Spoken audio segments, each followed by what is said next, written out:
और शिमला में बीजेपी नेता और पूर्व केंद्रीय मंत्री रविशंकर प्रसाद ने प्रेस कॉन्फ्रेंस की। इस दौरान उन्होंने कहा कि पीएम मोदी के नेतृत्व में सभी वर्गों का समान विकास हुआ है और देश के राष्ट्रपति पद से लेकर केंद्रीय कैबिनेट तक हर स्थान पर लोगों को उचित सम्मान दिया गया है। इसके अलावा रविशंकर प्रसाद ने कांग्रेस पर जमकर निशाना साधा और कहा कि राहुल गांधी हिमाचल में प्रचार क्यों नहीं कर रहे हैं, क्या कांग्रेस को हिमाचल में हार का डर है। साथ ही बीजेपी नेता ने कहा कि हाल ही के उपचुनाव में कांग्रेस की जमानत जब्त हुई है और कांग्रेस पार्टी इसे गंभीरता से नहीं ले रही है। वहीं सोनिया गांधी और राहुल गांधी हिमाचल में रिट्रीट पर तो आते हैं पर जनसंपर्क नहीं करते हैं। उन्होंने ऐसा कहा। मुश्किल से 1-2 दिन में चुनाव प्रचार खत्म हो जाएगा। न राहुल गांधी दिखाई पड़े, न उनकी माताजी दिखाई पड़ी।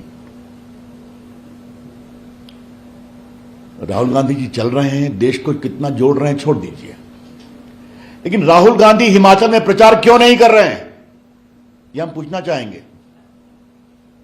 क्या हार का डर है क्या कांग्रेस पार्टी को? और उसके कारण भी हैं।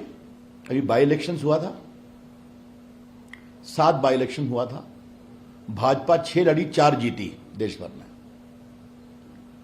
कांग्रेस पार्टी 1 भी नहीं जीती और जमानत भी जब्त हुई। और सबसे रोचक कहानी तो तेलंगाना की है कि राहुल गांधी जी यात्रा करके महाराष्ट्र में घुस रहे हैं और वहां के बाई इलेक्शन में कांग्रेस की जमानत जब्त हो रही है। तो राहुल जी के यहां नहीं आने का कारण मुझे साफ लगता है कि एक और हार का ठीकरा उनके सर पर न फूटे,